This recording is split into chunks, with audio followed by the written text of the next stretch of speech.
আপোনালোকে সকলোৱে জানে সদৌ অসম ছাত্ৰ সন্থা এটা অৰাজনৈতিক ছাত্ৰ সংগঠন। আমি অৰাজনৈতিক ছাত্ৰ সংগঠন হিচাপে আমি যেহেতু বিটিআৰ অঞ্চলত ছাত্ৰ সন্থাৰ পতাকাখন ইয়াত উৰুৱাই ৰাখি আছোঁ। আমাৰ এটাই কথা স্পষ্ট, কিয়নো এইবাৰ বিটিআৰ অঞ্চলত পৰিৱৰ্তন লাগে। আমি পৰিৱৰ্তন এই কাৰণে লাগে, আমি যোৱা সময়ছোৱাত 17 বছৰ আমি BPFৰ শাসন দেখিলোঁ। সেই সময়ছোৱাত কিন্তু ইয়াত বিভিন্ন সময়ত হত্যা হিংসা হৈছিল। ঠিক তেনেকৈ যোৱাবেলি পৰিৱৰ্তনৰ সপোন দেখুৱাই প্ৰমোদ বড়ো ডাঙৰীয়াই ইয়াত বিটিআৰ প্ৰধান হ'ল। ইয়াত বিজেপি দলে তেওঁলোকক সমৰ্থন কৰি আজি ইয়াত চৰকাৰ গঠন কৰিলে, কিন্তু বাস্তৱ ক্ষেত্ৰত ইয়াত পৰিৱৰ্তন কি হৈছে আপোনালোকে দেখিছে। তেওঁলোকে আজি 26টা জনগোষ্ঠীক তেওঁলোকে ভিজন ডকুমেণ্ট ওলাইছে। ভিজন ডকুমেণ্ট ওলাওক আমি আদৰণি জনাইছোঁ, কিন্তু তেওঁলোকে আজি ইয়াত বড়োলেণ্ড হেপিনেছ প্ৰগ্ৰেম পাতিছে, আমি সেয়াও আদৰণি জনাইছোঁ। কিন্তু বাস্তৱ ক্ষেত্ৰত সেই হেপিনেছ বা মানুহখিনি আচলতে সুখী হৈছে নে নাই। আপোনালোকে যদি আজি আমাৰ এই বাক্সা জিলাৰ যদি আপোনালোকে গাঁওসমূহত যায় বা গাঁওসমূহৰ যদি আপোনালোকে ঠাইসমূহ চায়, বাস্তৱ ক্ষেত্ৰত আচলতে মানুহখিনি সুখী হোৱা নাই। এক প্ৰকাৰ উন্নয়নক পিঠি দিয়া হৈছে। আমি শেহতীয়াকৈ দেখা পাইছোঁ বিটিআৰ প্ৰধান প্ৰমোদ বড়ো ডাঙৰীয়াই সমগ্ৰ বিটিআৰত তেওঁ আধাৰশিলাৰ আচলতে প্ৰতিযোগিতা বুলিয়ে ক'ব লাগিব, কিয়নো নিৰ্বাচন সমাগত। আমি যোৱা 1 বছৰ আগতে দেখিছিলোঁ জালাহতো ঠিক তেনেকৈ 61 লাখ টকা ব্যয় সাপেক্ষে জালা লক্ষ্মী মন্দিৰৰ এটা আধাৰশিলা স্থাপন কৰা হৈছিল, কিন্তু আজি 1 বছৰ উকলি গ'ল, তাত আচলতে এটাও শিল নপৰিল। খুব লজ্জাজনক কথা।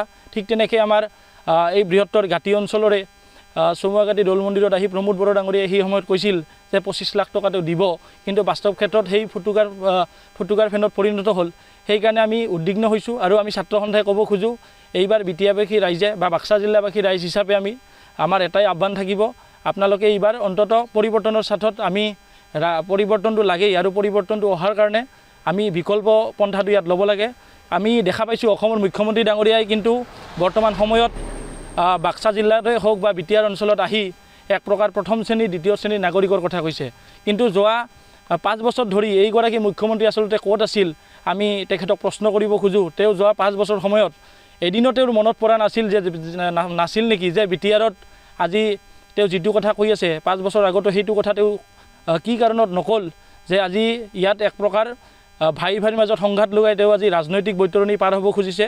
আমি মুখ্যমন্ত্ৰী ডাঙৰীয়াকো ধিক্কাৰ জনাইছোঁ। ঠিক তেনেকৈ এই প্ৰমোদ বড়ো ডাঙৰীয়াইও এক প্ৰকাৰ ইয়াত উন্নয়নৰ পিঠি দি পৰিৱৰ্তন মানে শব্দটো আপোনালোকে সকলোৱে জানে, পৰিৱৰ্তন শব্দটো শুনিবলৈ ভাল, আচলতে বাস্তৱ ক্ষেত্ৰত পৰিৱৰ্তন শব্দটো ইয়াত কাৰ্যকৰী হোৱা নাই। সেয়ে আমি সদৌ বাক্সা জিলা ছাত্ৰ সন্থাই আমি আহ্বান জনাইছোঁ, বাস্তৱ ক্ষেত্ৰত ইয়াত পৰিৱৰ্তন যদি কৰিব লগা হয়, এইবাৰ বাক্সা জিলাবাসী ৰাইজ হিচাপে তেওঁলোকে পৰিৱৰ্তন কৰিব, আৰু আমি ইয়াত এটা বিকল্প পন্থা ল'ব লাগে। আৰু বিকল্প যিহেতু বেলেগ বেলেগ ৰাজনৈতিক দল আছে, সকলোৱে ইয়াত নিৰ্বাচন খেলিব লাগে, আৰু নিৰ্বাচন খেলি এটা সুস্থিৰ বাতাবৰণ সৃষ্টি কৰিব লাগে। আমি সদৌ অসম ছাত্ৰ সন্থাই আৰম্ভণিৰ পৰা কৈ আহিছোঁ, যিহেতু এটা পৰিয়াল বা এঘৰ মানুহ অকল যদি মানে ভূমিৰ ক্ষেত্ৰত যদি বাৰে বাৰে বঞ্চিত হৈ থাকে, কিয়নো বিটিআৰ একৰ্ডে কয় বা BTC চুক্তিয়ে কৈছিল 2003 চনত যেতিয়া BTC চুক্তি হৈছিল, সেই সময়ত ইয়াত যিসমূহ বাসিন্দা বা যিসমূহ জনগোষ্ঠীয়ে বসবাস কৰিছিল তেওঁলোকে হ'ল BTC নাগৰিক, আৰু BTC নাগৰিক হোৱা হেতু তেওঁলোকে ইয়াত ভূমিপট্টা পাব লাগে। আমি সদৌ অসম ছাত্ৰ সন্থাই আৰম্ভণিৰ পৰাই কৈ আছোঁ, ইয়াত বিটিআৰ এলেকাত যিসমূহ আমাৰ জনজাতীয় আছে বা অজনজাতীয় যিসমূহ গাঁও আছে, সেই গাঁওসমূহত কিন্তু বৰ্তমান ক্ষেত্ৰত ভূমিপট্টা আমি পোৱা দেখা নাই। নিৰ্দিষ্ট কিছুমান ঠাইত পাইছে, কিন্তু আমি আজি ক'ব খুব লাজ পাইছোঁ, আমি সদৌ বাক্সা জিলা ছাত্ৰ সন্থাৰ অন্তৰ্গত আমাৰ গাঁতি আঞ্চলিক ছাত্ৰ সন্থাই আমি সেই সময়ত আচলতে আমাৰ কাৰ্যালয়ৰ কাৰণে আমি ভূমি আমন্ত্ৰণ বিচাৰি আমি আচলতে যোৱা 1.5 বছৰ আগতেই আমি কোকৰাঝাৰলৈকে আমাৰ ফাইলটো পঠাইছিলোঁ বা আমাৰ জালা চাৰ্কুলৰ পৰা পঠাইছিল, কিন্তু আজিলৈকে বাস্তৱ ক্ষেত্ৰত হৈ নুঠিল। আমি আপোনালোকক ক'ব খোজোঁ, আমাৰ যদি দল সংগঠনৰ যদি আচলতে মাটিৰেই নামজাৰি নহয়, সাধাৰণ মানুহৰ কেতিয়া নামজাৰি হ'ব। আমি বাস্তৱ ক্ষেত্ৰত দেখা পাইছোঁ এক প্ৰকাৰ ইয়াত অকল আমাৰ খিলঞ্জীয়া বড়ো ভাইসকলক ভূমিপট্টা দিছে, তাক আমি আদৰণি জনাইছোঁ, কিন্তু তাৰ লগে লগে বিটিআৰ অঞ্চলত বসবাস কৰা যিসমূহ বাকী খিলঞ্জীয়া জাতি জনগোষ্ঠী আছে তেওঁলোকক খুব সোনকালে ভূমিপট্টা দিব লাগে। অকল ৰাজনীতিৰ কাৰণে ৰাজনীতি কৰিব নালাগে।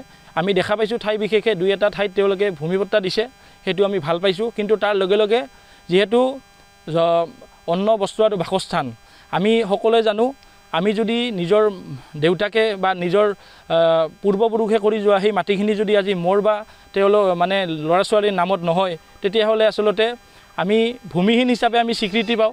সেইকাৰণে আমি সদৌ বাক্সা জিলা ছাত্ৰ সন্থাই আজি খুব উদ্বিগ্নতাৰে সৈতে কৈছোঁ বাস্তৱ ক্ষেত্ৰত যেহেতু সমন্বয়ন সমঅধিকাৰৰ কথাটো বাৰে বাৰে কৈ আহিছে এতিয়া নিৰ্বাচন আহিছে আৰু নিৰ্বাচনৰ সময়তো সমন্বয়ন সমঅধিকাৰৰ কথাটো আমি দেখা পাইছোঁ কৈ থকা কিন্তু বাস্তৱ ক্ষেত্ৰত সেয়া হৈ নুঠিল যিকোনো খবৰৰ বাবে যোগাযোগ কৰক 7099017330 লগতে 7099017110 নম্বৰত